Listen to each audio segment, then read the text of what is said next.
ನಮಸ್ಕಾರ. ಇವತ್ತಿನ ಬ್ರೇಕಿಂಗ್ ನ್ಯೂಸ್ಗೆ ಸ್ವಾಗತ ಮತ್ತು ಸುಸ್ವಾಗತ. ಇದು ನಮ್ಮ ದೇಶದ ಎಕಾನಮಿಕ್ ನ್ಯೂಸ್. ನಾನು ಡಾಕ್ಟರ್ ಭರತ್ ಚಂದ್ರ. ಎಂದಿನಂತೆ ಮೊದಲು ಹೆಡ್ಲೈನ್ಸ್.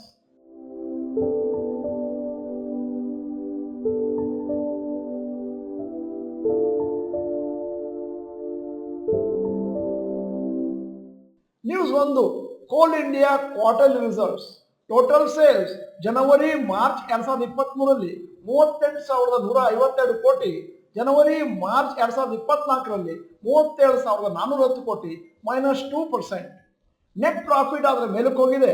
ಜನವರಿ ಮಾರ್ಚ್ 2023ರಲ್ಲಿ 6,869 ಕೋಟಿ, ಜನವರಿ ಮಾರ್ಚ್ 2024ರಲ್ಲಿ 8,640 ಕೋಟಿ, ಅಭಿವೃದ್ಧಿ 25%. Coal India recommended a final dividend of ₹5 per share. ಈಗ news number 2. Bajaj finance soars 7% as brokerages retain buy. Bajaj finance shares ಇವತ್ತು 7.5% ಮೇಲಕ್ಕೆ ಹೋಯಿತು ಟು ₹7,400. ಯಾಕಂದ್ರೆ ಬ್ರೋಕರೇಜ್ ಕಂಪನಿಗಳು retain their bullish stance on reserve bank of India's lifting of curbs on its 2 digital lending products, ecom ಮತ್ತು online insta EMI card with immediate effect. ಸ್ವಲ್ಪ ದಿನದ ಕೆಳಗೆ ಬಜಾಜ್ ಫೈನಾನ್ಸಿಗೆ ಒಂದಷ್ಟು ಕರ್ಬ್ಗಳನ್ನು ಹಾಕಿದ್ರು RBI ಅವರು. ಇಂತಹ ಪರ್ಟಿಕ್ಯುಲರ್ ಟ್ರಾನ್ಸಾಕ್ಷನ್ ಮತ್ತು ಲೋನ್ ಅನ್ನು ಕೊಡಬೇಡಿ ಅಂತ. ಜೆಫ್ರೀಸ್ ಅನಲಿಸ್ಟ್ ಅವರು ಬಜಾಜ್ ಫೈನಾನ್ಸಿಗೆ ಬೈ ರೇಟಿಂಗ್ ಕೊಟ್ಟಿದ್ದಾರೆ. Target price 9,260 per share, implying an upside of 34% from current level. ಅದೇ ತರನೇ Citi retain their buy rating of Bajaj finance shared a target price of 8,675 per share. November 15, 2023, RBI had directed Bajaj Finance to stop sanction and disbursal of loans. ಈಗ news number 3. ADIA KKR book 12,864 ಕೋಟಿ worth of space in Reliance retail warehouse.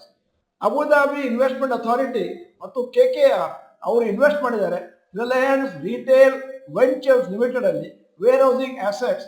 Deal pegged at ₹12,864 crores, ಅಂದರೆ $1.5 billion.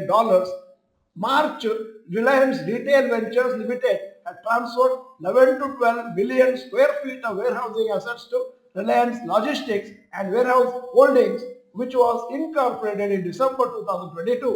KKR ಮತ್ತು ADIA invested 1.5 billion, ಅಂದರೆ 12,864 ಕೋಟಿ, split equally in the company. The operations ಮತ್ತು maintenance of the assets will be undertaken by Reliance Projects and Property Management Services, 100% subsidiary of parent Reliance Industries Limited, popularly called as RIL. ಈಗ news number 4. Adani enterprises got 2 SEBI showcase notice.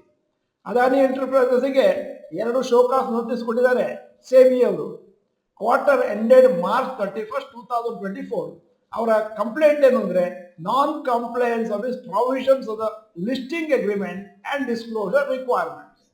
ಈ alleged non-compliance report related to party transactions with respect to certain transactions with third parties and validity of peer review certificates of statutory auditors in previous years. ಆದರೆ ಕಂಪನಿಯವರು statement ಕೊಟ್ಟಿದ್ದಾರೆ ಮತ್ತು clarification ಕೊಟ್ಟಿದ್ದಾರೆ. ಏನು material evidence ಇಲ್ಲ, consequential effect ಕೂಡ ಇಲ್ಲ. ಅದರಿಂದಾಗಿ ನಮ್ಮ ಫೈನಾನ್ಷಿಯಲ್ ಟ್ರಾನ್ಸಾಕ್ಷನ್ಗೆ ಮತ್ತು ಸ್ಟೇಟ್ಮೆಂಟ್ಗೆ Adani enterprise undertook a review of transactions referred to in short sellers report in April 2023 through an independent assessment by a law firm. SEBI ಅವರು ಅವರ ಇನ್ವೆಸ್ಟಿಗೇಷನ್ ಅನ್ನು ಕಂಪ್ಲೀಟ್ ಮಾಡಿದ್ದಾರೆ. ಅದಾನಿ ಎಂಟರ್ಪ್ರೈಸಸ್ ಅಲ್ಲಿ 22 of the 24 matters Hindenburg report ಅಲ್ಲಿ ಏನ್ ಹೇಳಿದ್ರು ಅದನ್ನ complete ಮಾಡಿ ಅದರಲ್ಲಿ ಏನು ತೊಂದರೆ ಇಲ್ಲ ಅಂತ ಹಾಕಿದ್ದಾರೆ. ಆಗಸ್ಟ್ 25ಕ್ಕೆ ಸುಪ್ರೀಂ ಕೋರ್ಟ್ ಅಲ್ಲಿ ಫೈಲ್ ಮಾಡಿದ್ದಾರೆ. ಈಗ news number 5. Rapid news.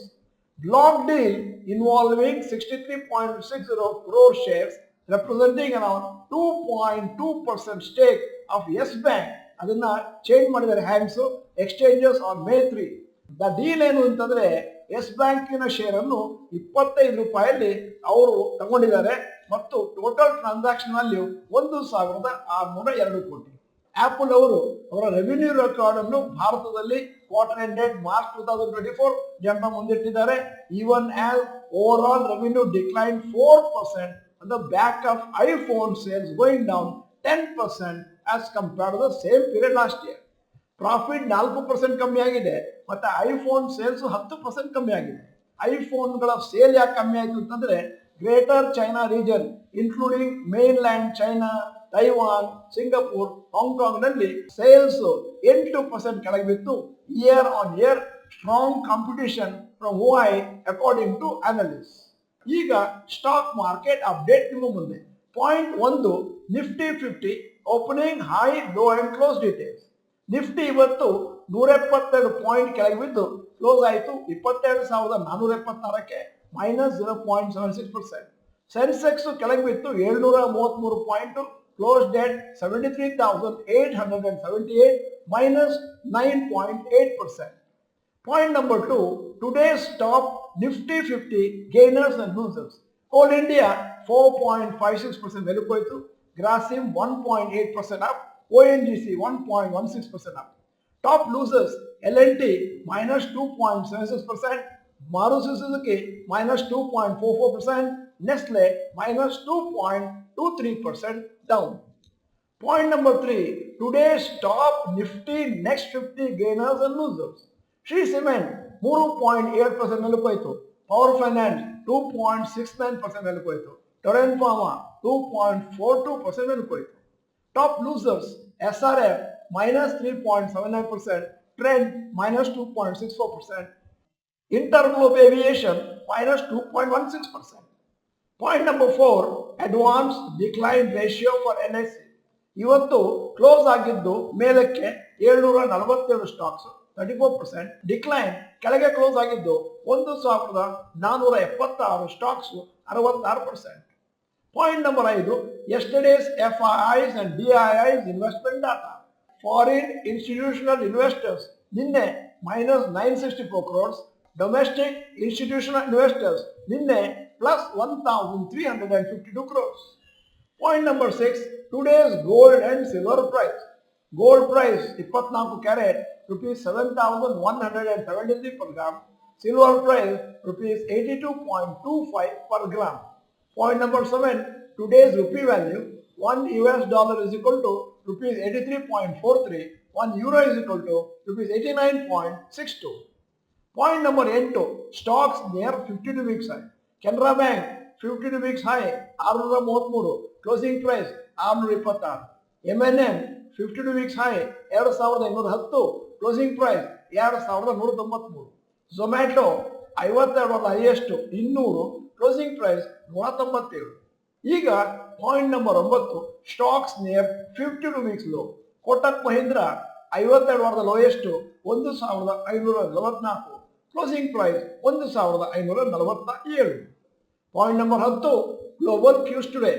Hong Kong Hang Seng +1.45%, Japan Nikkei holiday ಇವತ್ತು, Germany DAX +0.51%, France stack 0.60% up, UK FTSE +0.47% up, US Nasdaq 0.84% up on 2nd May.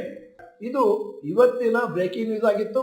News ಚೆನ್ನಾಗಿದೆ, ಇದರಿಂದ ಸ್ವಲ್ಪ ಇನ್ಫಾರ್ಮೇಶನ್ ಸಿಕ್ತು ಅಂತಂದ್ರೆ ದಯವಿಟ್ಟು ಲೈಕ್ ಬಟನ್ ಒತ್ತೋದನ್ನು ಮರಿಬೇಡಿ. ವಿಡಿಯೋನ ನಿಮ್ಮ ಎಲ್ಲಾ ಸ್ನೇಹಿತರಿಗೂ ಫಾರ್ವರ್ಡ್ ಮಾಡಿ. ನಮಸ್ಕಾರ.